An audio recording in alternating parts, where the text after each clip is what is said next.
experiências. Então, só isso, boa palestra para todos. E tudo de bom, viu, Murilo? Foi muito bom revê-lo. Um abraço, Murilo. Dá um abraço para a turma aí.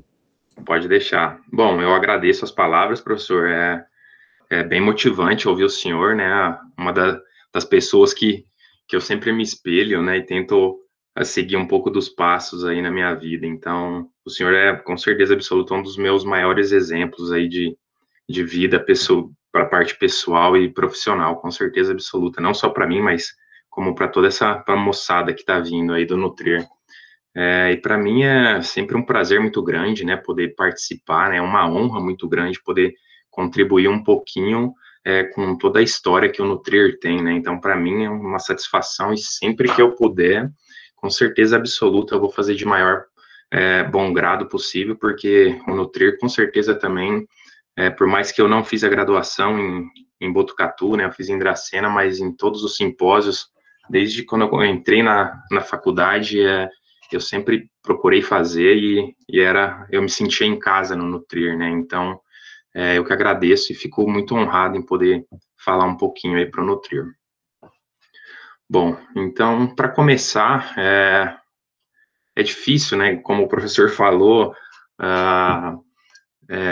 falar, né, fazer uma apresentação online, olhando para o meu computador, sem ver ninguém, é um negócio bem esquisito, né, com certeza, mas vamos tentar fazer um bate-papo. Então, a apresentação, ela não tem nada de muito sofisticado, é mais informações e curiosidades. Então, antes de vir para o Canadá, eu não sabia exatamente nada sobre o Canadá, então eu morei um tempo nos Estados Unidos, eu fiz uma parte lá do meu doutorado, mas eu não sabia exatamente nada do Canadá, então quando eu cheguei aqui, para mim foi um choque de realidade e uma coisa bem nova, assim, para mim, e eu fiquei impressionado como que eles conseguem produzir coisas, né, de tão boas, né, animais, né, de excelente qualidade, de carne, com excelentes desempenhos na realidade que tem aqui. Então, ao longo da palestra, eu vou mostrando algumas fotos,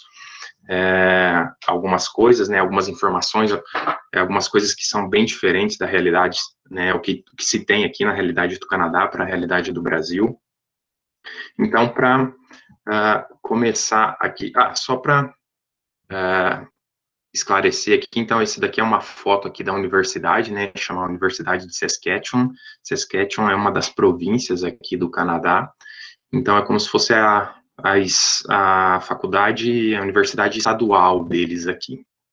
Então, são vários prédios, esse daqui é só uma pequena parte da faculdade, né, esse aqui é o prédio, é o nosso prédio, né, do AgriBuilding, aqui fica a agronomia, fica a zootecnia, um prédio bem grande, tem vários laboratórios, salas de aula, mas essa daqui é só uma pequena parte da universidade, né? A universidade aqui é bem grande, ela tem cerca de 35 mil alunos, entre pós-graduação e graduação, então é a maior do estado, então ela é bem referência no Canadá na parte principal de Animal Science, né, da zootecnia, ela é uma das referências aqui no Canadá.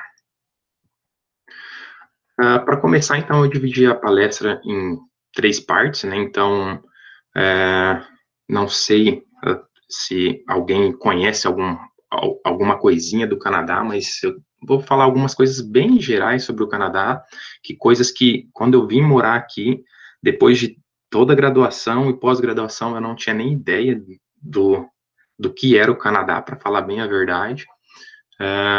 Aí eu vou entrar um pouco no sistema de produção deles, e depois eu vou falar os meus desafios pessoais aqui no Canadá, né, o que eu encontrei de dificuldade aqui, mostrando um pouquinho da realidade do dia a dia, o que é morar aqui, né, então tem coisas que a gente aprende a dar valor só quando a gente perde, né, então vou mostrar algumas fotos, algumas coisinhas do meu dia a dia aqui, coisa bem rápida.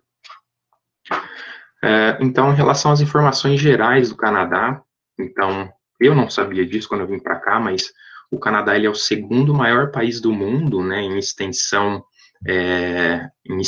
né, na sua área, só que a população dele é menor do que o estado de São Paulo.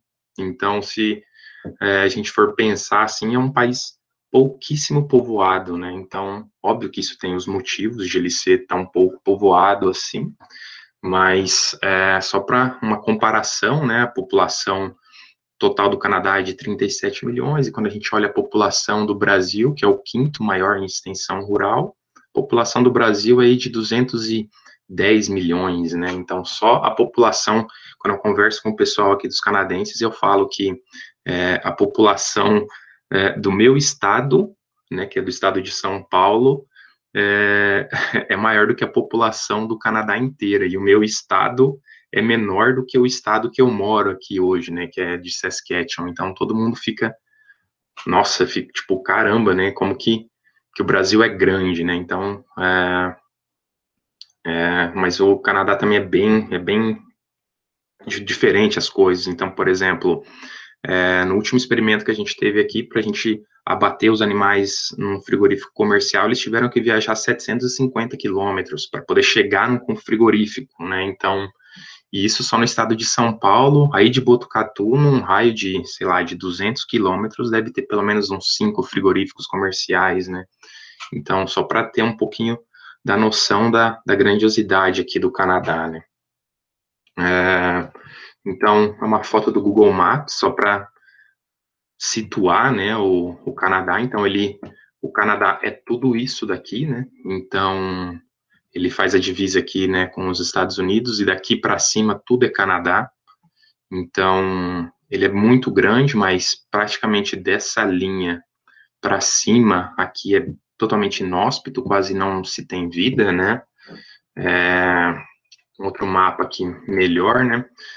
Então, dessa linha para cima, eles chamam os territórios, né? Então, aqui eles chamam de províncias os estados, e de territórios. Aqui, então, no norte, né, nessa linha para cima, né, onde que aumenta muito a extensão do Canadá, é extremamente pouco povoado. Então, esses 3 territórios, que praticamente são a metade do Canadá, a população deles é menor de 150 mil habitantes.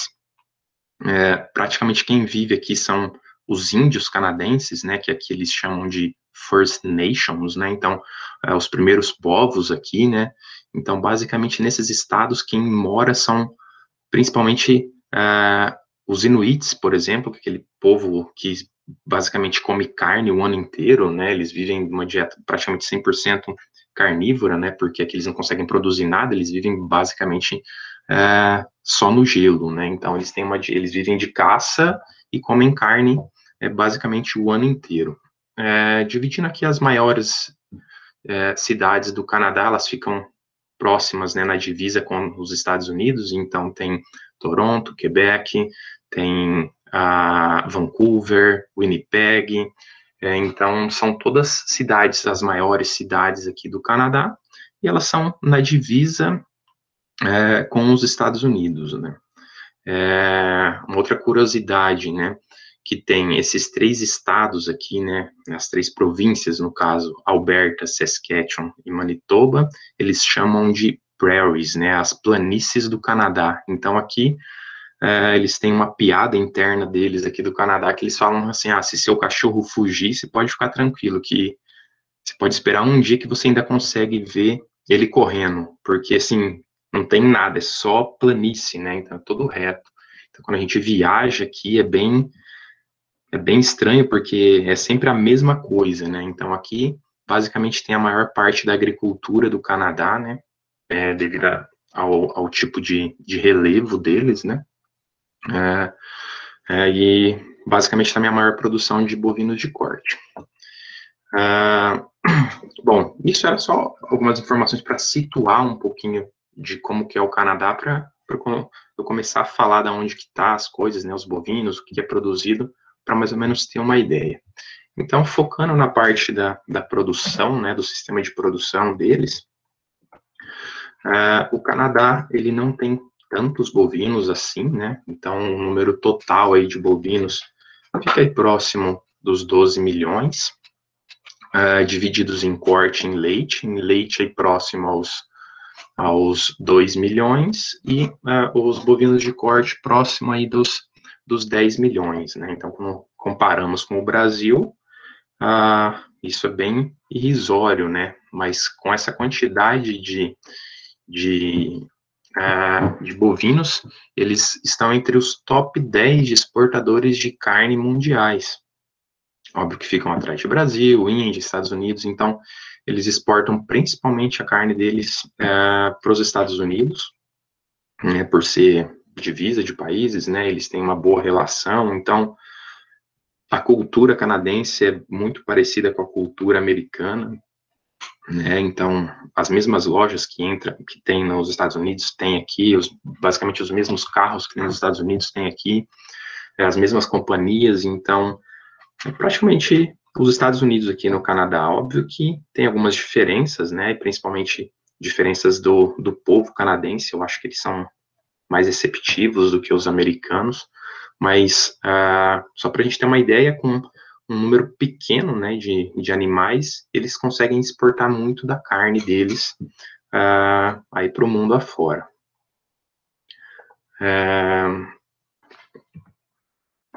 Então, em relação à distribuição dos bovinos, né, então, onde que estão os bovinos de corte aqui do Canadá? Então, se a gente pegar esse mapa, né, que é um dos últimos mapas aí que o governo soltou, a grande maioria dos bovinos de corte, eles ficam principalmente na província de Alberta e Saskatchewan, e um pouco de Winnipeg. Então, quando eu mostrei aquele mapa lá que eu falei, as prairies, né, as planícies, né, então, basicamente aqui, essa região, né, dessas 3 províncias, ela é como se fosse o centro-oeste aí do Brasil, então pega Goiás, Mato Grosso, mais ou menos para a gente fazer uma relação. Então, basicamente é pelo relevo, né, por ser planície, por onde tem mais plantação, onde tem mais produção de grãos, então é aqui que se encontram a maior parte dos bovinos de corte. Então, se a gente olhar, né, nesse gráfico, 40% dos bovinos estão na província de Alberta, 20% deles em Saskatchewan, 8% em Manitoba, e aí mais um pouquinho espalhado pelo resto aqui das outras províncias aí, de Quebec. Então, a grande maioria, e onde se encontram, né, os confinamentos e as fazendas, é nas regiões das planícies, né, então, Alberta e Saskatchewan.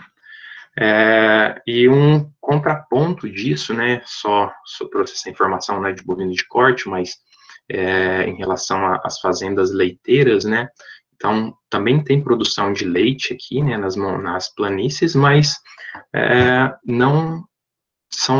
a produção não é tão grande quando comparado com Quebec e Ontário, né? Então, se a gente olhar o número de fazendas, né, e o número de vacas nessas 2 províncias, né, então, comparado a Saskatchewan e Alberta, né, então, é bem diferente, né? Então, é bem mais ou menos a realidade do Brasil, né? Então, no centro-oeste, lá a gente tem a produção mais de bovino de corte, em alguns estados aí, então a gente pega Paraná, Minas Gerais, tem uma produção muito maior de bovino de leite, e aqui no Canadá é a mesma coisa, né?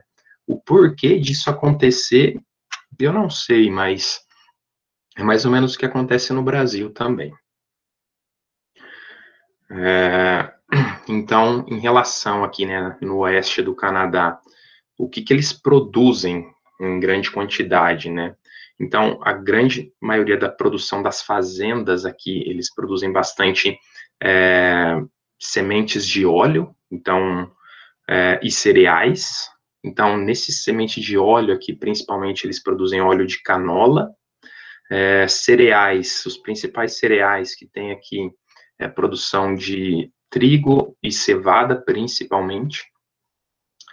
Grande produção de corte, né, de gado de corte, e nessas outras produções aqui entram alguns outros tipos de grãos, como centeio, por exemplo, né, então são menos comuns, mas aqui ainda produz isso. Então, o grande forte dessa região aqui, né, na parte da agricultura de grãos, é principalmente canola, né? Então, eu nunca tinha visto canola, assim, canola na minha vida. E aí, quando eu cheguei aqui no verão, né, no final do verão, quando era a época de colheita de canola, óbvio que essas fotos não são minhas, mas é muito bonito de você viajar, né, chegar de avião e andar de carro, que você vai dirigindo e você vai vendo um mar dessa florzinha amarela aqui em tudo quanto é lugar, que é muito bonito isso, né? Então, e a grande produção deles é de óleo, né? Então, aqui produz muita canola. Como produz muita canola, eles também utilizam muito o resíduo da canola, né? O canola meal, que é o farelo de canola, principalmente no alimento proteico, na dieta dos ruminantes, principalmente de bovinos de corte em crescimento e em gado de leite. Então, é um alimento que é bem utilizado nas dietas canadenses, que é uma coisa que totalmente é o contrário do Brasil, né? A gente não tem isso, e ainda mais isso para alimentar ruminantes, né?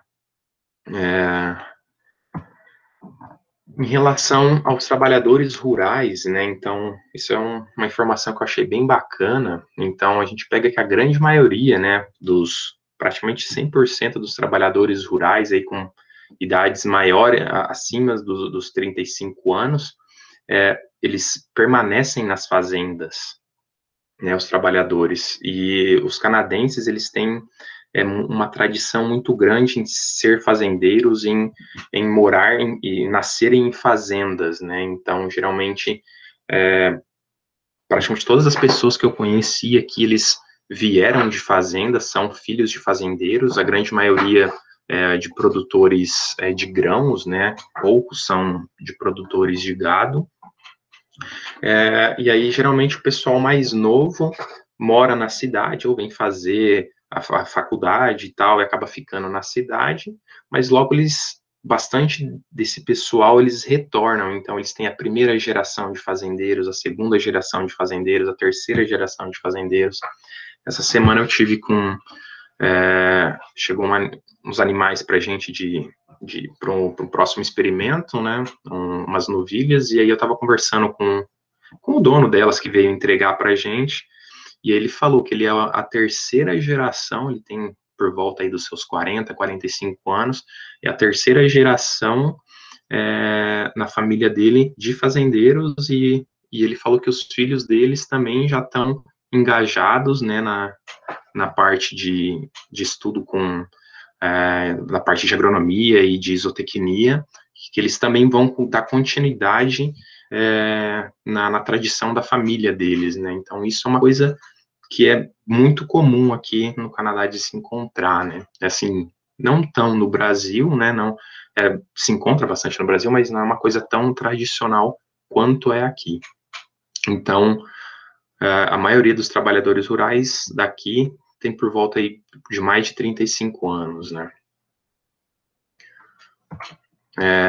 Em relação ao consumo de carnes, né? Então, eu fiz uma comparação aqui com o Brasil. Então, em média, o Brasil come aí quase 100 quilos de carne por ano, né? Por pessoa.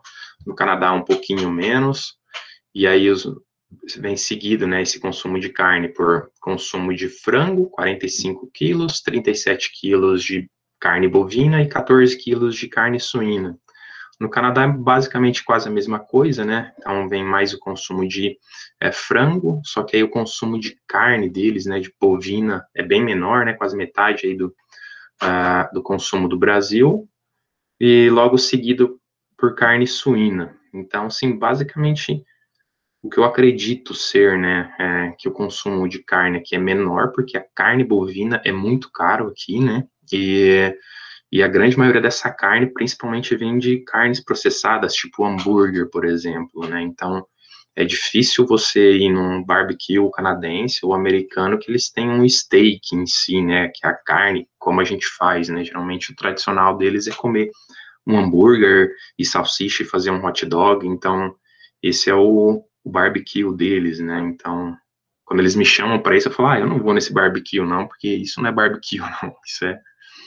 Isso não me agrada, mas o preço da carne dá para entender o porquê que eles não fazem isso, né? Não é tão comum quanto nós, porque o preço da carne é muito caro aqui, comparado a frango e suíno, por exemplo, né? Então, principalmente eu acredito que esse seja um dos principais fatores, né? Porque que deixa o consumo da carne ser um pouco mais baixo do que o do Brasil.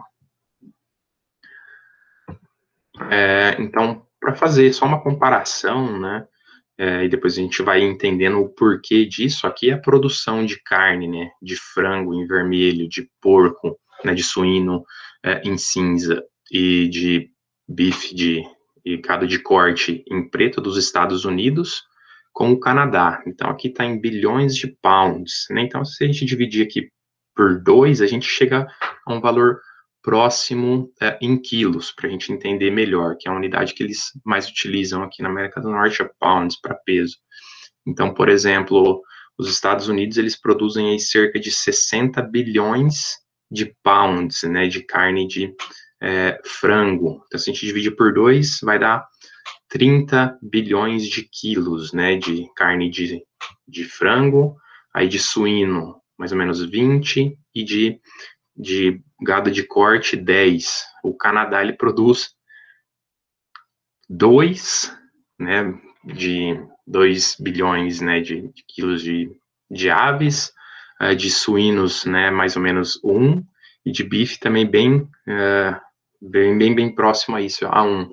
Então, assim, quando a gente compara com a produção dos Estados Unidos, a produção do Canadá é muito baixa, mas se a gente comparar que a população dos Estados Unidos tem mais de 300 milhões de habitantes, o Canadá tem só 40, e a parte de agricultura no Canadá, ela não é tão grande assim, né? E o clima aqui também é muito mais severo do que o clima nos Estados Unidos. Então, começa a fazer sentido o porquê que a produção do Canadá é muito baixa comparada aos Estados Unidos, que tem uma super produção também, né? E aí, em relação ao ciclo de produção do Canadá, então, basicamente, é muito parecido com o Brasil, né? Só lembrando que aqui, né, na parte norte, as estações são o contrário do Brasil. Então, por exemplo, agora, aqui a gente está no final do outono, no Brasil é o final da primavera. Quando começa o inverno aqui, é o verão no Brasil, e vice-versa. Então, geralmente, os nascimentos começam no final do inverno, começo da primavera. Então, o final do inverno, começo da primavera, que é fevereiro e março, geralmente é essa época. Depois disso, os animais eles entram, né, no pastejo de inverno, no pastejo de verão, desculpa. Então, o verão aqui vai ser final de maio, junho e julho, quando é inverno no Brasil. Então, é o oposto aqui. O tipo de... Eu vou mostrar uma foto aqui do pastejo dos animais, mas aqui eles não têm muitas forragens, como a gente tem no Brasil. Então, geralmente, eles têm uma forragem que é mais local deles aqui, eles chamam, tipo, de forragem local até. Eles não têm muitas variedades, assim como a gente estuda no Brasil, e tem várias cultivares e várias outras coisas, né? Aí, depois do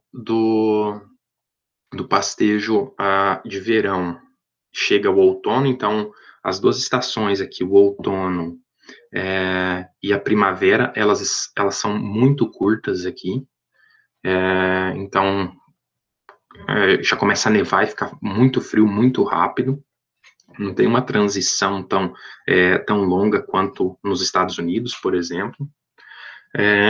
Essas vacas, geralmente, elas ficam num pastejo de inverno, e aí no pastejo de inverno eles têm alguns sistemas de pastejo aqui, mas geralmente elas são suplementadas, né, porque basicamente aqui tem neve praticamente 8 meses do ano, né, frio 8 meses do ano, então não tem como nascer nada, né, não tem pastejo de inverno que aguente o frio aqui, então praticamente tudo morre 8 meses do ano aqui. Então, geralmente, esses animais, eles têm que ser suplementados. Desses animais, né, do pastejo de inverno, geralmente no final do verão, do pastejo de verão, no final do verão, eles podem entrar no confinamento. Parte deles, né, eles fazem uma recria, também uma recria muito curta aqui, porque não tem muito, os meses, né, quentes do ano, né, onde tem a produção de forragem, são muito curtos, então essa recria é muito curta, e esses animais entram em confinamento. Então, aqui não se tem um levantamento, né, como tem nos Estados Unidos e no Brasil, aí do Danilo, mas conversando com o pessoal daqui dos produtores e os pesquisadores aqui, eles acreditam que praticamente aí uns 90% dos animais que são abatidos no Canadá são de origem de confinamento. Poucos vêm de origem de forragem, né? Totalmente o oposto do Brasil, né? E dá para entender muito bem o porquê que eles fazem isso, porque eles exatamente não têm nada de comida. Isso que é a coisa. E do confinamento, esses animais vão ser abatidos. Aí depois eu vou entrar mais em detalhes aí da parte do confinamento. Em relação às raças aqui, né? Então, as raças, eles trabalham basicamente com raças britânicas e continentais. Então, é bem comum ver, né, nos confinamentos Angus, Hereford, Charolais, Cimental, Limousin, principalmente. Eles fazem muito cruzamento de Limousin com Angus. Então, basicamente, são essas as raças que eles utilizam aqui. Uma coisa que é bem engraçado, né, que comparado ao Nelore do Brasil, né, os animais aqui são extremamente peludos, né, então, e dá para entender por que eles são peludos, porque eles vivem no frio, né, eles passam aí grande parte da vida deles no frio.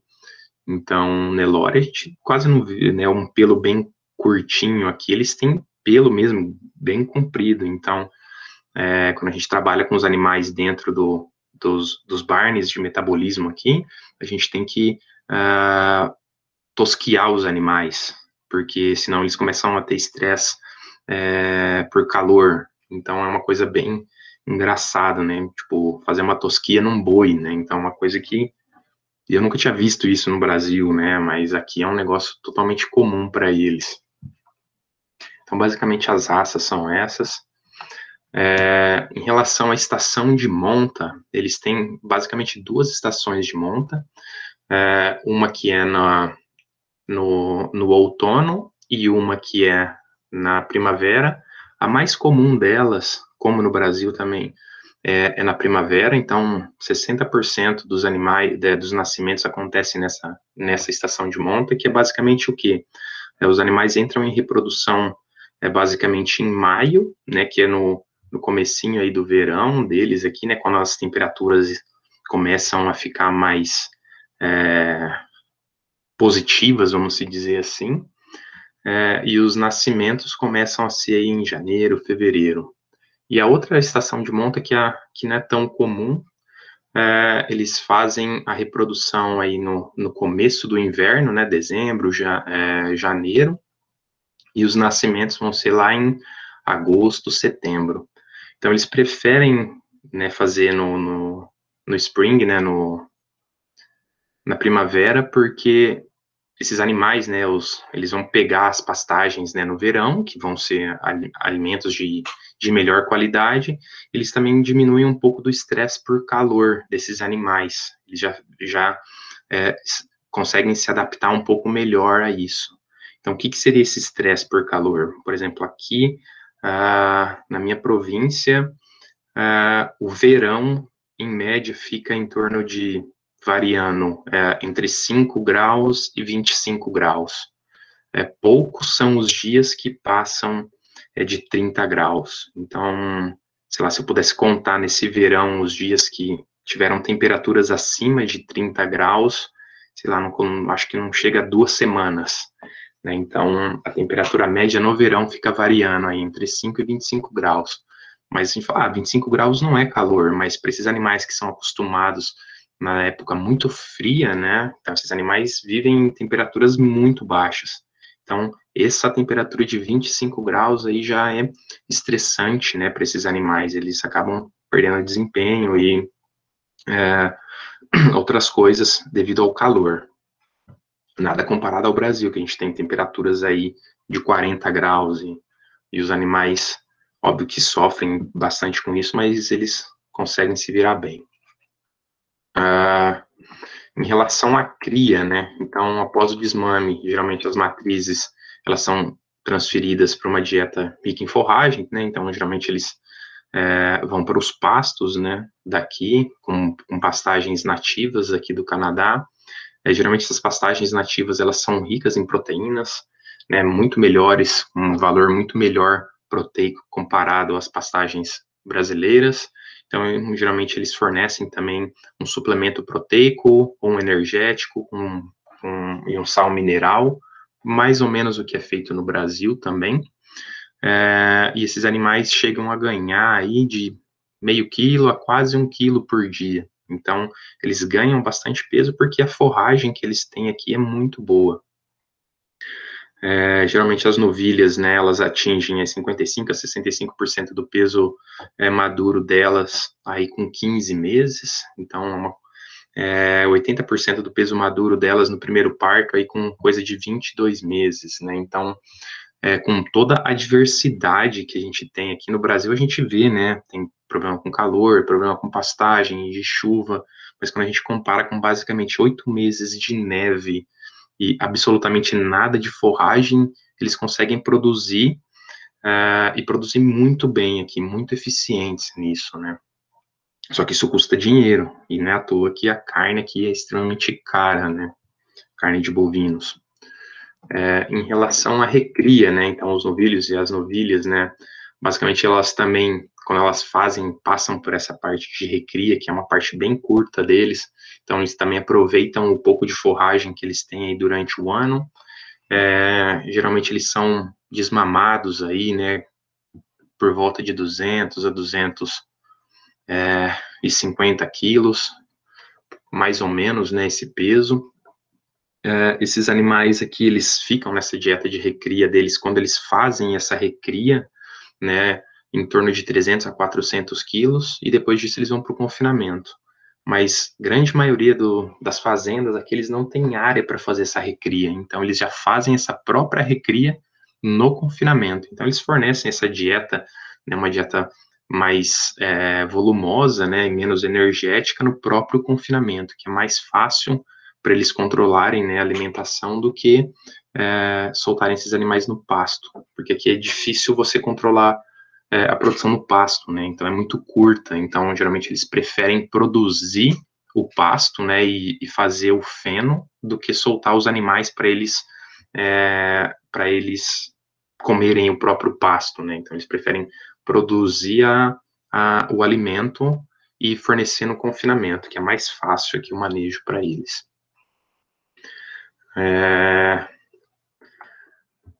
Aqui é um gráfico, né, mais ou menos mostrando como que é a produção aqui. Então, basicamente, né, o verão aqui começa em maio, então aí em junho, né, no meio de junho e julho, que é o meio do verão deles, né, então é a máxima produção de forragem que tem, como basicamente é o que acontece no Brasil, só que isso vai acontecer em janeiro, em fevereiro, né, mais ou menos, no Brasil. Então, nesse período aqui, eles aproveitam para estocar os alimentos, então eles produzem os alimentos nessa época do ano, então a época de produção deles é muito curta, basicamente é maio, junho, julho e agosto, é isso que eles têm para produzir alimento para o ano inteiro aqui. Então, quando a gente vê a produção, né, então depois de junho, julho, a qualidade das forragens começa a cair, como é no Brasil, né, então essas forragens elas ficam mais lignificadas, começam a secar, começam a perder valor proteico. Aí geralmente eles também começam a parte de semeadura, né, no começo do verão, então geralmente eles plantam muito canola, principalmente a cevada, que aqui é um dos alimentos mais comuns que tem, o trigo, que eles utilizam bastante também para alimentação animal aqui, e aí depois disso, depois de setembro, outubro, que começa a nevar a produção de forragem toda, ela é suspensa. Então, acaba a produção de forragem em outubro e vai voltar só em maio do ano que vem. Então, basicamente, eles ficam aí 7, 8 meses com a terra parada, que não tem o que se produzir. Então, por isso que essa parte no verão é extremamente importante para os agricultores, porque é aqui que eles vão produzir o alimento que eles vão utilizar o ano inteiro. Então, é a parte mais crucial aqui do pessoal que mexe com a parte de produção animal e produção vegetal também. Então, esse daqui é um sistema de pastejo bem comum aqui, que eles chamam, né, um pastejo de inverno. Então, isso daqui é no final do inverno. Então, eles chamam isso daqui de swath, é tipo pastejo em faixas. Então, o que eles fazem aqui? No verão, né, isso daqui é uma produção de cevada. Então, teve a produção de cevada durante o verão. No final do verão, aí tem os pontos, certo, da cevada, né? Como a gente conhece no milho, né? Meio leitoso, um quarto leitoso, eles também têm esses pontos na cevada. Então, eles chamam aqui de mid dough, hard dough, dependendo do ponto que eles preferem. Geralmente, eles pegam soft dough, que é um ponto mais mole. E aí, eles cortam a cevada e deixam no campo do plantio. E aí a colheitadeira, né, ela vai fazendo essas faixas aqui, ó. E aí o que eles fazem no inverno com as vacas, né, para aquelas vacas, né, que de cria e recria. Então eles têm uma cerca eles fazem um manejo bem tipo de bovinos de leite aqui, né, uma cerca com choque com um fio só. E aí eles vão aumentando a área para esses animais, para eles irem comendo esse resíduo da cevada, não resíduo, aqui é a planta inteira da cevada, né? Então é um alimento que vai ter em torno aí de 12 a 13% de proteína. E tem uma massa, tem uma qualidade, um FDN bom de forragem. Então, basicamente, as vacas de cria e recria, eles trabalham nesse sistema aqui. Então, eles não enfardam isso, não guardam isso. Por quê? Porque quando começa o frio, começa a cair neve por cima.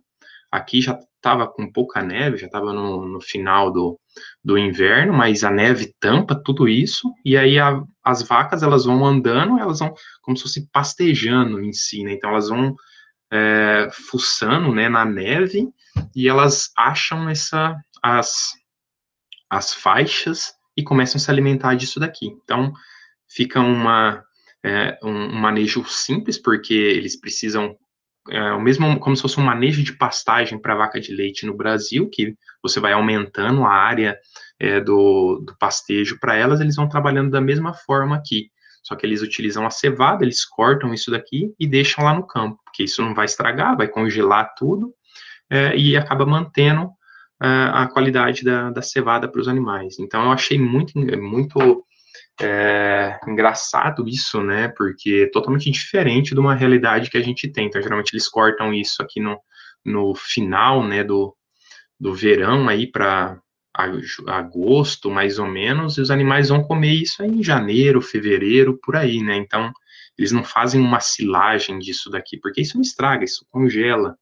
Então, eu achei um sistema bem engraçado. Então, eles vão aumentando a cerca e as vacas vão comendo cada vez mais isso daqui.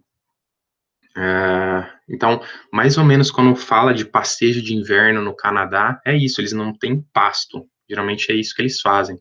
Eles também trabalham com resíduo de milho. Quase eles não produzem milho aqui, eu vou mostrar umas fotos aí, o porquê que quase eles não produzem milho, mas geralmente eles cortam milho para silagem, por exemplo, para snap lade, por exemplo, eles pegam só a espiga e o resto da planta, eles fazem essa mesma faixa aqui, né, os swaths, e aí eles soltam as vacas para elas comerem aquele resíduo do milho. Então fica mais ou menos como que é isso da silagem, mas com a planta do milho. Então, basicamente, o pastejo de inverno canadense é isso daqui que eles fazem. Então, não tem forragem. É uma cultura que eles cortam, mantêm no pasto, né? O frio preserva isso, e eles vão controlando o consumo dos animais de acordo com o que eles querem, aumentando ou reduzindo a disponibilidade disso, movendo a cerca. Agora, em relação ao confinamento, então, como que funciona? Isso aqui é um confinamento, né, bem típico aqui do Canadá. Então, os confinamentos canadenses, eles não são tão grandes assim quanto são os confinamentos americanos, né? Então, um confinamento bem grande aqui no Canadá é coisa de 20 mil animais. Então, é um confinamento muito grande para a realidade do Canadá, porque eles não têm tantos animais assim, eles têm apenas 12 milhões de animais. Então, o que é o típico da performance dos confinamentos canadenses, né? Então, os animais entram aí para o confinamento com de 400 a 400 quilos de peso vivo. Eles são abatidos aí em torno de 600 a 650 quilos. O ganho de peso fica em torno aí de 1,5 a 2. Então, aqui eles também utilizam implantes hormonais. Então, esses ganhos de peso aqui também são por causa dos implantes, né? Então, eles têm os protocolos de implantes que eles fazem desde praticamente do nascimento dos animais até a entrada no confinamento. O consumo dos animais fica em torno aí de 11 a 12 quilos de matéria seca por dia, com uma conversão alimentar aí variando de 5,5 a 7, muito próximo aí dos 5,5, na verdade. Aí o peso de carcaça quente desses animais é bem mais elevado que os do Brasil, né, de 350 a 400 quilos de peso vivo, com rendimentos de carcaça de 58 a 60% de rendimento de carcaça. Então, como nos Estados Unidos, eles também têm um rendimento, uma limpeza de carcaça diferente, é muito próximo aos Estados Unidos, mas o Canadá, ele adotou um sistema de classificação próprio deles aqui agora. Bem basicamente muito parecido com o americano, mas aí eles não chamam de standard, premium, eles chamam de A, double A, triple A e prime, que são mais ou menos as mesmas classificações do sistema de carcaça americano, só que eles só colocaram esses nomes. E aí, quando você vai no mercado, por exemplo, tem lá a identificação, eu estou comprando uma carne triple A, eu estou comprando uma carne prime, por exemplo. Então, você tem essa opção e você paga por isso também, né? Em relação às dietas de terminação, as dietas aqui, então, os ingredientes são totalmente diferentes do Brasil, né? É bem engraçado os tipos de ingredientes que eles utilizam aqui. Mas então, o que é o típico, assim, é o arroz com feijão das dietas de terminação do Canadá? Então, eles utilizam aí silagem de cevada, né, mais ou menos 10% de inclusão, grão de cevada laminado, que é o processamento mais básico que eles fazem aqui, 83% de inclusão, um sal mineral, nesse sal mineral geralmente tem os aditivos que eles utilizam, e ureia. Então, basicamente é isso que eles utilizam nas dietas. Bem comum que eles utilizam aqui, também tem bastante DDG, eles utilizam, mas aqui principalmente eles utilizam mais farelo de canola. Às vezes eles também trocam a silagem de cevada, é o carro-chefe, é como se fosse a silagem de milho no Brasil, mas eles utilizam bastante também silagem de trigo, que também é um bem comum. Às vezes, também é comum encontrar, eles utilizam um resíduo, a palha do trigo, eles chamam de straw aqui, no caso, né, a palha, que é só aquela, bem lignificado, né, de baixíssima qualidade, mas eles utilizam também isso como fonte de volumoso, geralmente de grão, não foge muito de cevada, trigo, menos comum do que a cevada e o trigo, eles utilizam centeio. Então, meu próximo experimento aqui, a gente vai estudar diferentes processamentos para centeio, para gado de corte. Então, é um negócio bem engraçado, porque eu acho que eu nunca nem comi pão de centeio no Brasil, por exemplo, mas aqui eles utilizam o centeio na alimentação dos bovinos, né? Então, é o que eles conseguem produzir aqui, né? Na verdade. Então, essa dieta deles aí fica por volta de 73, 75% de NDT, com a energia líquida de ganho aí variando aí de 1,5 a 1,25, mais ou menos. Não fogem muito de 12% de proteína bruta, com FDN de 20%, FDN fisicamente efetivo aí de 9%, e de carboidratos não fibrosos próximos dos 60%. Então, é uma dieta bem energética, bem com bastante amido, né, principalmente vindo o amido da cevada. Então, esse basicamente é o arroz com feijão das dietas canadenses, que é totalmente o oposto das dietas brasileiras, né, que a gente trabalha com muito subproduto e outras coisas, né, com muitos ingredientes. Aqui eles não têm muitas opções, né, na alimentação, então, mais ou menos o que eles utilizam na nutrição é isso que eu acabei falando. Então, uma coisa bem diferente também, né, que eles precisam ter... acho que travou aqui. Ah, tá. Beleza. Então, só para comparar a parte dos alimentos, né, então, qual que é o cuidado que tem que se ter na hora de formular uma dieta utilizando principalmente o trigo e a cevada, né, que eles têm aqui, porque o trigo e a cevada, independente dos processamentos, eles fermentam mais rápido dentro do rumen do que os melhores processamentos de milho e sorgo, que é o que a gente utiliza no Brasil, né, e principalmente os americanos também utilizam, basicamente é o arroz com feijão deles.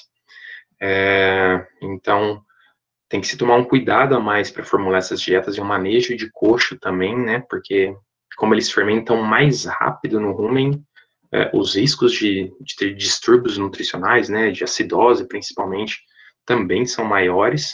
E quando a gente compara a composição, né, da cevada e do trigo com o milho, né? A cevada e o milho, eles têm menos energia do que o milho, mas eles têm mais proteína. Né? Então, eles têm menos energia do que o milho, porque eles também têm uma menor quantidade de amido do que comparado ao milho. Então, eles têm menos amido, só que o amido que eles têm, devido à matriz proteica desses grãos, eles fermentam mais rápido dentro do rumen. Aqui é uma foto do confinamento da faculdade, né, do confinamento experimental aqui da faculdade. Eu nem sei quantas baias tem, para falar a verdade. No meu último experimento aqui eu utilizei 33 baias, mas deve ter um total aí de 50, 60 baias. Normalmente ficam a cada 15 animais aqui. Mas eu coloquei essa foto mais ou menos para mostrar como que é o manejo que eles fazem aqui, né? Que no Brasil o principal problema é a chuva, né? E aqui é a neve. Então, o que é o manejo deles durante, né, o inverno? Então, sempre quando neva, geralmente eles passam, né, eles tem uma produção muito grande de trigo aqui, então eles enfardam a palha do trigo e eles fazem uma cama para os animais. Então, eles jogam um rolo, né, aqueles rolos de enfardado de palha de trigo no fim da baia e espalham isso. Então, toda vez que neva, eles jogam essa cama, então, para os animais não deitarem na neve em si, né, porque isso pode causar problemas e os animais podem morrer de frio e tudo mais, né. Então, basicamente, o manejo de inverno deles é o quê? É fornecer a cama para esses animais sempre que neva. E não sei se dá para reparar, mas todos eles têm uma cerca, só que essa cerca aqui não é nem para os animais, assim, conter os animais, é uma cerca de quebra-vento. Como aqui é planície, aqui venta muito. E o principal problema aqui do vento é que ele derruba demais, diminui demais a sensação térmica. Então, por exemplo, hoje aqui está menos 11 graus com sensação térmica de menos 20, quase. Então, o grande problema é o vento. Então, eles fornecem esses quebra-ventos em todas as baias para tentar dar uma amenizada na sensação térmica dos animais. Então, uma coisa que nós não temos problemas com isso no Brasil, mas esse é um dos principais problemas que eles têm aqui, né? Que é como lidar com os animais durante o inverno. Então, essa foto eu achei bem bacana, porque dá para ver bem as camas, né? E os confinamentos fazem muito isso aqui. Então, esse é uma foto, né, lá do confinamento experimental, no meio do inverno. Então, isso é uma coisa comum de se encontrar aqui. Então, de novo, no Brasil a gente tem chuva, aqui tem a neve. Então, por exemplo, aqui você vai passando...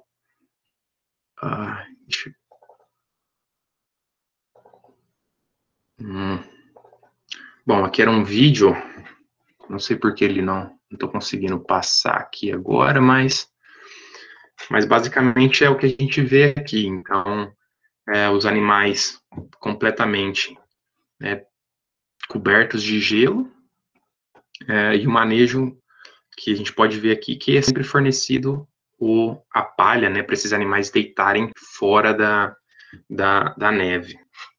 Então, uma coisa surreal. Então, sei lá, se há 5 anos atrás alguém me perguntasse, assim, tem como produzir bovinos numa temperatura abaixo de menos 30 graus? Com certeza absoluta eu falaria que não, né? E em aulas, né, eu acho que até o pessoal aí que tem aula com a parte de bioclimatologia e tudo mais, em que sã consciência a gente imagina que consegue produzir animais a menos 40 graus, por exemplo, que é o que acontece aqui. Então, assim, como que esses animais não morrem? Como que eles não congelam, né? Então, eu fico, no primeiro inverno que eu passei aqui, né, o ano passado, eu fiquei impressionado, né? Eu falei, cara, não é possível, não tem como ter vida nisso, né? Porque é muito frio, mas sim, tem um jeito de se produzir, eles acharam, né? Então, aqui no final dá para ver, né, as cercas de quebra-vento, a cama, e os animais produzem, tem aqueles desempenhos aí que chega até 2 quilos de ganho de peso por dia, com carcaças extremamente pesadas e bem acabadas, né? Então, é uma realidade que, assim, eu não fazia a mínima ideia de quando eu vim para cá, e com certeza eu retrucaria se alguém falasse que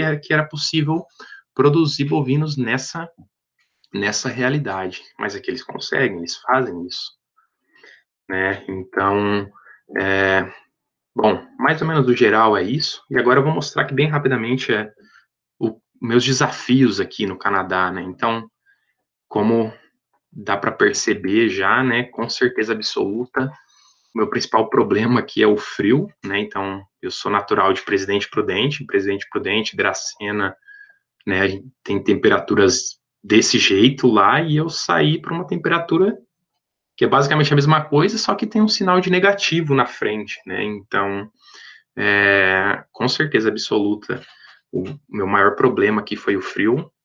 O bom que quando eu cheguei aqui, eu cheguei no meio do verão, e aí eu tive a transição do verão para o inverno, então, que assim, me ajudou muito, né? Você vai acostumando aos poucos, totalmente diferente de quem chega já em janeiro, que já vai chegar direto no frio, e no frio, então, quando a gente olha, assim, a previsão do tempo, qual que é a máxima do dia? Por exemplo, menos 21. Então, tipo, a temperatura máxima do dia é menos 21 graus. Agora a gente está no meio do outono, e sei lá, deve ter pelo menos um mês que eu não vejo mais temperaturas positivas, né, aqui no meu forecast. Então, é só temperaturas negativas. Então, um negócio, com certeza absoluta, isso é uma coisa que foi meu maior desafio aqui, com certeza absoluta, né? Então, por exemplo, outra coisa é neve. Eu nunca tinha visto neve, por mais que eu morei nos Estados Unidos, mas eu nunca tinha visto neve. E aqui, basicamente, a gente vê neve 8 meses do ano, que aí você fala, nossa, tá nevando hoje, aí eu já fico irritado quando neva, porque um negócio bonito de se ver e tal, mas de você viver na neve é extremamente complicado. Por exemplo, isso é uma foto de uma semana e meia atrás. Aonde eu moro não neva tanto, né? Um lugar que não tem tanta neve no Canadá. e deu uma nevasca aqui, né, no domingo, que foi a última nevasca que teve desse porte, foi em 2007. Então, isso é uma foto 7h30 da manhã, eu estava indo para a faculdade, e óbvio que eu tive que ir a pé, não dava para andar. Basicamente, a cidade ficou parada 3 dias, né, até eles limparem as ruas e tudo mais. Então, tem carro que aqui está até hoje lá, meio que tá preso, né, na neve e tal. Então, eu fiquei 1 semana e meia, basicamente, sem carro, né, porque meu carro é baixo, não é um carro tão bom, com tração e tal. Então, é coisas que acontecem aqui no Canadá que a gente não tem no Brasil, né? Então, aqui teve lugares lá que teve 30 centímetros, 40 centímetros de neve, né? Então, é muita coisa. Então, por exemplo, é coisa comum durante o inverno, né? O outono, principalmente, no final do outono, começo do inverno, você vai sair de casa, você tem que limpar o seu carro de neve praticamente todos os dias. Então, não adianta querer sair de casa em cima da hora. Você sempre tem que sair, você tem que vir limpar, você tem que pegar uma vassourinha, limpar todo o seu carro, tirar toda a neve do vidro, esperar ele esquentar um pouco, e aí você sai. Então, não pode ter muita pressa. Isso daqui é a foto da rua da minha casa. Então, aqui tem asfalto, né? Por mais que não dá para ver, mas tem asfalto. Então, o meu principal problema, né, o que eu mais passo raiva aqui no Canadá é ter que dirigir quando tá assim, né? Porque eu já não tenho um carro muito bom aqui, não tenho os melhores pneus, né, aqui. E durante o inverno, se a gente, assim, pensar, é difícil dirigir na chuva, né? É perigoso. A gente dirigir na neve é, sei lá, o dobro de perigo. É muito comum, assim, nos primeiros dias de neve, você vai ouvir no rádio, você só vai falando, não, teve acidente, sei lá, teve 20 acidentes hoje, não sei lá, porque o carro não para, você freia o carro e ele sai deslizando, você perde totalmente o controle do carro, né? Então, esse é um desafio também que eu tenho muito grande aqui, porque eu preciso ir para a fazenda da faculdade, né, o centro experimental dela, que fica a 40 quilômetros daqui, eu acabo tendo que dirigir todos os dias. Então, quando neva, você sempre redobra a atenção, você tem que sempre uma dificuldade muito a mais, né, uma dificuldade maior para mim. Agora, os canadenses, eles amam isso, né, eu fui conversar com o Greg aqui, né, com o Greg Penner, e aí eu perguntei para ele, falei, Greg, o que você achou da nevasca? Ele falou assim, cara, eu adoro nevasca, e você, o que você achou? Eu falei, eu odeio a nevasca. Aí eu falei, Greg, eu entendo por que você gosta da neve, porque ele tem uma snowmobile, que é aquelas motos de neve, ele tem um trator que limpa a neve, ele não precisa ficar passando, raspando com pá essa neve, ele tem uma caminhonete traçada com pneus bons, então a neve é bem divertida para ele. Agora, totalmente o oposto, meu, né? Então, eu sofro demais na neve aqui, né? Agora, os canadenses, eles amam isso. Então, eles crescem com isso, né? Então, nesses dias de neve, era comum de ver o pessoal com roupas de montanha, mochila de montanha, essas coisas, fazendo trilha no meio da rua, porque a neve vinha até no joelho. Então, era como se fosse um treinamento que eles estavam fazendo para ir nas montanhas, esse tipo de coisa. É bem engraçado. Então, isso daqui é um experimento que a gente estava fazendo, né? Vai fazer ainda com silagem de milho. E esse foi a produção de milho. Então, a produção de milho no Canadá é muito baixa, praticamente o que tem de produção de milho é mais para alimentação humana, não tanto para animais. É mais comum um pouco para gado de leite do que gado de corte, até porque tem muito menos gado de leite. Mas não sei se dá para ver muito bem aqui, né? Isso era no final de setembro do ano passado. Deu uma neve, né, caiu as temperaturas muito, muito rápido, e o milho, basicamente, assim, tem uma ideia de altura que não passa de 1 metro de altura a planta, né, em planta inteira. Então, uma produção extremamente baixa, né, coisa que a gente não acha em qualquer lugar no Brasil isso daqui, não, uma produção muito ruim de milho. Então, dá para entender por que ela foi tão baixa assim, porque deu o frio, né, chegou muito antes do que era o esperado e diminuiu totalmente a produção dos milhos aqui. Então, basicamente, eles não utilizam milho aqui, principalmente por causa disso, né?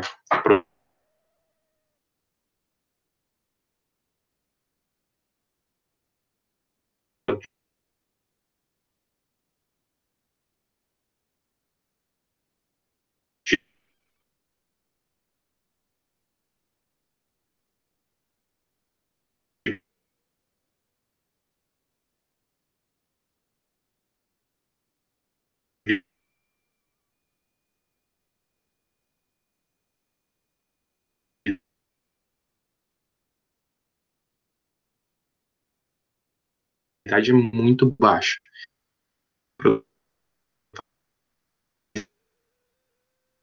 Não congela, não tem como. Mas algumas pequenas propriedades e tudo mais não tem isso e eles acabam tendo que quebrar gelo todo dia para os animais poderem beber água. Então é uma coisa que não tem no Brasil e que é uma das piores atividades que eu estava fazendo aqui, com certeza era isso. Aqui é uma foto de um confinamento comercial que a gente estava visitando, né? Então dá para ver bem, né, a parte da cama, a parte das cercas do quebra-vento, e a gente olha, né, isso aqui era bem em janeiro, olha um dia azul, né, bem ensolarado, mas esse foi um dos dias mais frios que eu já tive aqui no Canadá. Nesse dia estava menos 45 graus, então, mas não tinha neve, estava bem ensolarado e tudo mais. Mas era menos 45 graus de temperatura. A sensação térmica devia estar passando quase dos menos 50. Tanto que a gente nem desceu a gente estava num ônibus, a gente acabou nem descendo para ver dieta, nem nada, porque não tem como ficar fora. Então, essa foto, assim, é uma coisa que eu penso, né, falei, meu, se alguém me falasse, poucos anos atrás, se dava para produzir com alto desempenho animais numa temperatura de menos 40 graus, eu falava que era impossível isso. Mas está aqui essa foto para provar que realmente é possível fazer isso. E eles conseguem fazer. Isso aqui é uma silagem, né? Então, eu achei bem engraçado isso daqui. Eu até mandei para o Marco Aurélio. Eu falei, Marco, você já viu alguma coisa disso aqui? Isso é uma silagem que estava formando estalactites na silagem. Então, que esse gelo, nessa água que a água que vai derretendo o gelo e tal, ela vai formando esses cristais de gelo aqui. Então, tipo, uma coisa totalmente de outro mundo aqui, né? Que a gente não tem essa realidade no Brasil. E aí também nem tudo aqui no Canadá também é só trabalho é difícil, né? A gente também faz, né, os churrasquinhos aí no final dos experimentos e tudo mais. E aí eu acabei tirando essa foto porque, né, eu achei muito engraçado. São 2 canadenses, né, 2 alunos orientados do Greg aqui, e tem esse aluno que é o Liam, e tipo, tava, sei lá, menos 5 graus. A gente tava fazendo churrasco fora, assim, menos 5 graus, hoje é uma temperatura muito agradável. E ele tava, não sei se dá para reparar, né, mas ele tava só de camiseta. Então, e ele não ficou aqui fora só para pegar a carne e ir para dentro. Não, a gente ficou fazendo o churrasco inteiro fora do barracão, né? Todos os lugares no Canadá eles têm aquecimento, mas a gente ficou tomando a cerveja aqui fora, comendo uma carninha, e o cara ficou de camiseta. Então, tipo, ele é um canadense, né? Ele adora frio, ele odeia o calor, e para ele tava uma coisa comum, normal, né? Nosso corpo ele se adapta bastante ao frio, mas nada que chegue a esse ponto, né? E você ficar numa temperatura de menos 5 graus, cheio de neve, só de camiseta, né? Então, eu tirei essa foto e eu guardo ela e eu sempre mostro nas apresentações que eu tô fazendo, né, das dificuldades no Canadá, porque isso pega uma realidade que é coisa comum deles. Então, é comum nesses dias aí de menos 20 graus, menos 30 graus, você passar na rua e ver gente correndo, por exemplo, fazendo atividades físicas, né, na rua. E eu não consigo fazer isso, mas o canadense, ele não para. Eu só vi eles pararem aqui por conta da nevasca, porque realmente não tinha como dirigir, né? Mas por coisa de temperaturas, né? A temperatura mínima que eu peguei aqui foi menos 44, menos 45, e assim, tipo, é tudo comum, o negócio funciona tudo normal, nada para por conta do frio. Então, eles se adaptaram a essa realidade, eles conseguem produzir nisso daí, produzir bovinos, eles produzem suínos, produzem aves, e o país gira e o país gira, as coisas funcionam aqui, né? Então, aí eu fico pensando, se não fosse assim, eles iam parar basicamente aí 8 meses do ano sem atividade nenhuma, porque é basicamente 8 meses do ano de frio, né? Então, o canadense, ele aprendeu a viver nessa diversidade, produzir com qualidade nessas temperaturas tão amenas, e para ele é uma coisa comum isso. Então, hoje, para mim, por exemplo, quando tá menos 5 graus, é uma temperatura ótima. Eu nem reclamo mais disso, porque vai ficar muito pior. Isso vai chegar a menos 30, menos 40 graus. E a gente precisa fazer as coisas, né? Precisa produzir os animais, precisa alimentar os animais, e a vida que segue.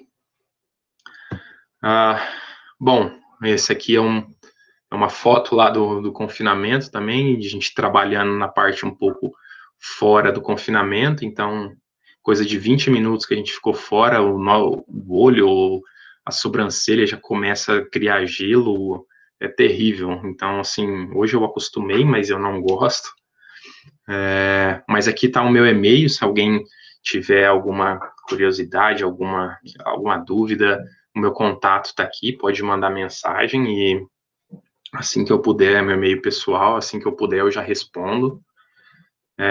E mais uma vez eu agradeço pela oportunidade, eu agradeço pelo convite do pessoal do Nutrir, principalmente do professor Mário e da professora Cíntia. Para mim é um prazer muito grande poder participar e contribuir com os eventos que vocês fazem.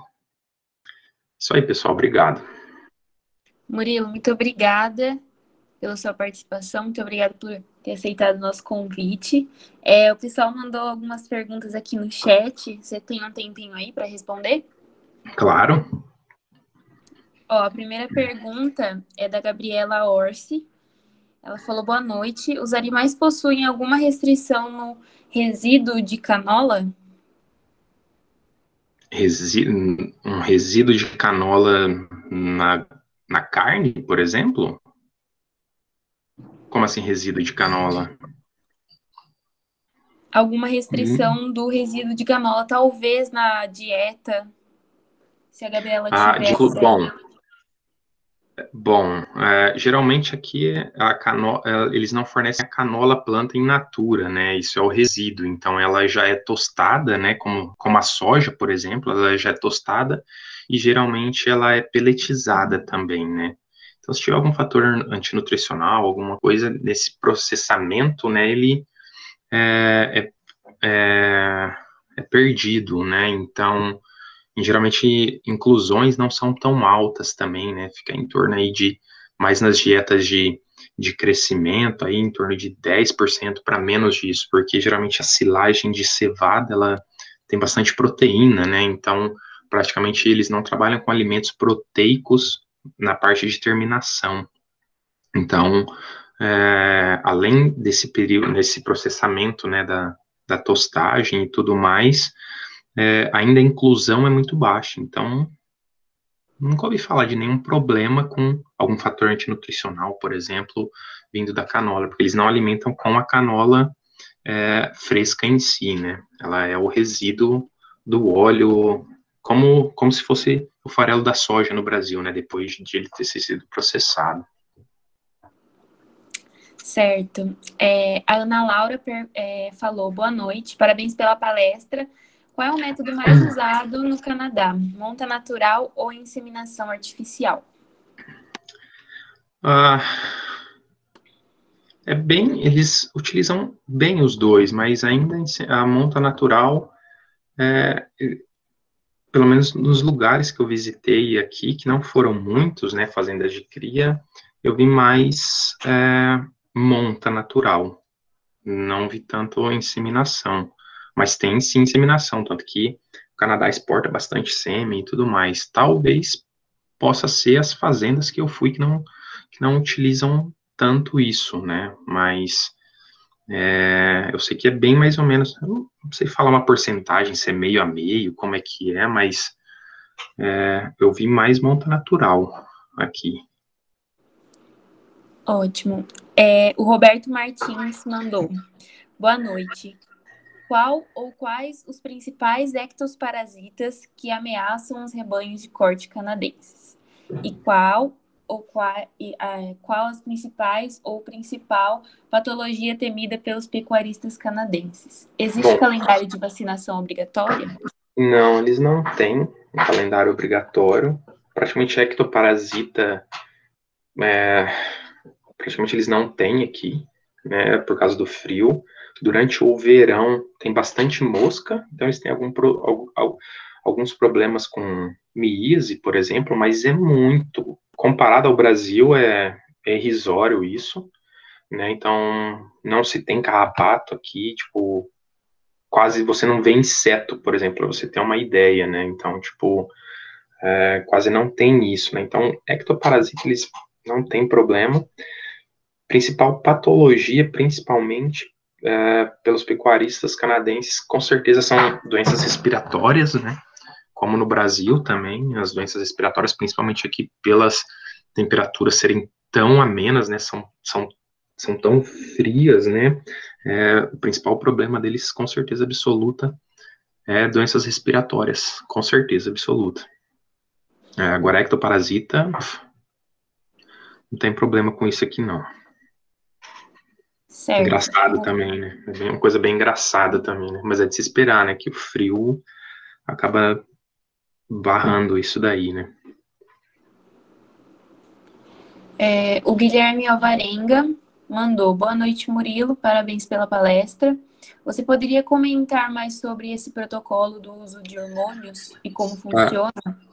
Bom, tem vários protocolos e vários hormônios que eles utilizam. Então, tem hormônios de curta ação. Geralmente, como funciona? Os hormônios são pellets, né? E esses pellets, eles são implantados atrás da orelha, né? Assim, entre a cartilagem e a pele, né? E aí tem vários protocolos e vários hormônios diferentes. Então, tem protocolos de longa ação, tem protocolos de curta ação. Geralmente eles já implantam os animais, vários implantes no animal durante a vida dele.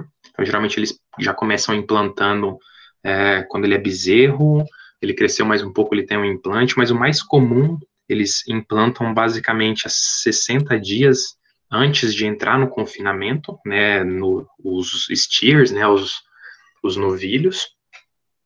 O mais comum deles, eles implantam 60 dias antes de entrar no confinamento, e depois que entrou no confinamento, 20 a 30 dias depois, um segundo reimplante.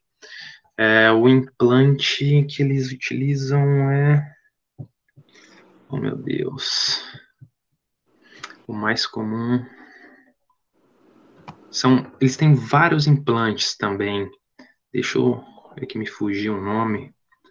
Só um minutinho que eu já vou olhar aqui um que a gente usou, que também é um dos mais comuns, mas é basicamente também os mais comuns utilizados nos Estados Unidos, é bem parecido com os protocolos americanos também. Eles utilizam os implantes hormonais.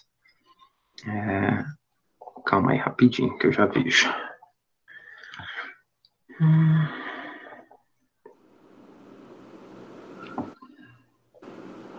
Tô abrindo um arquivo aqui que eu tenho escrito que eu não lembro de cabeça.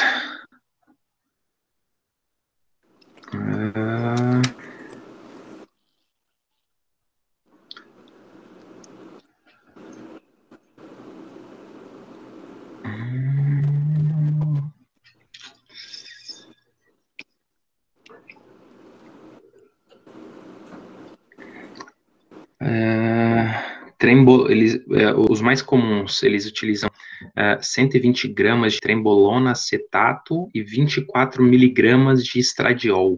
Então, eles utilizam um produto aqui bem comum, que é de uma empresa bem grande aqui da Merck, né, e o produto comercial chama, eu não sei como se pronuncia isso, mas Revelor S.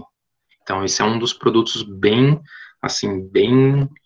os mais comuns que eles utilizam aqui. Então, né? Então, a trembolona acetato, nessa dosagem de 120 miligramas, é um dos mais comuns que eles utilizam aqui.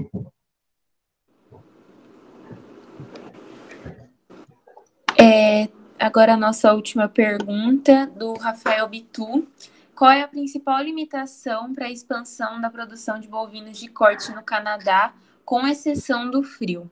Existe alguma relação com a disponibilidade de novilhas para reposição?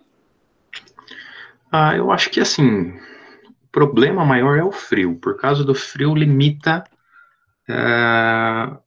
várias outras coisas, né? Então, disponibilidade de forragem, com disponibilidade de forragem tem problemas com área.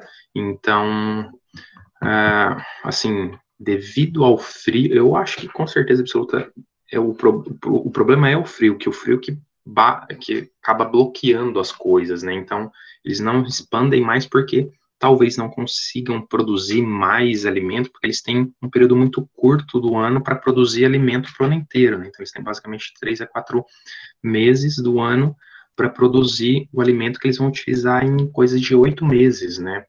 Então, e eles têm esse período muito curto, que é por causa do frio, né? Então, eu acho que eles não têm tanta reposição assim, porque eles não têm também tanta área ou disponibilidade de alimentos para aumentar muito mais o plantel de animais deles, né? Então, se a gente pega e olha, né, a produção de carcaça desses animais, eles são extremamente pesados, né? Então, eles pegam poucos animais, mas colocam muita carne nesses animais para aproveitar mais ainda o que dá deles, né? Então, assim, tirando o frio, não sei se é o frio o problema, isso que é o duro, né? Acho que ele que acaba fazendo sombra em todos os outros fatores que podem influenciar nessa produção deles, né? Com certeza absoluta. Murilo, apareceu mais uma pergunta aqui, do Guilherme Varenga. Murilo, qual foi a sua motivação para ter ido para fora do país? Você recomendaria sair para trabalhar com gado de corte ou recomendaria ficar no Brasil? Cara, essa é uma pergunta muito difícil de responder. Bom, a minha motivação foi que minha vontade hoje, né, de trabalhar é com pesquisa, né? Então eu quero tentar me aprofundar cada vez mais e trabalhar como um pesquisador. Então, apareceu essa oportunidade de eu vir trabalhar aqui com o Greg, né, o Greg Penner, que é um dos caras que, com certeza absoluta, é referência mundial aí na parte de nutrição, na parte de ruminologia, que é uma das áreas, né, que eu mais gosto. Então, minha motivação foi de poder trabalhar e aprender um pouco com esse cara, né, ele é um cara, um pesquisador extremamente novo, né, então, assim, a minha motivação foi essa, né, poder tentar aprender um pouco com um cara que é uma referência mundial. Assim, agora, se eu recomendaria trabalhar com bovinos de corte no Brasil ou fora, isso é muito pessoal, né, depende muito do que você quer para você, né. Eu vejo aqui, né, eu vejo que tem bastante vagas de emprego aqui no Canadá, então, pessoal, né, que está fazendo pós-graduação, eles nem defendem, né, um mestrado ou doutorado, eles já praticamente saem empregados, né, então, tem muita oportunidade de trabalho nessa parte de bovinos aqui, principalmente com corte, e tem muito também com parte de leite, né, de bovinos.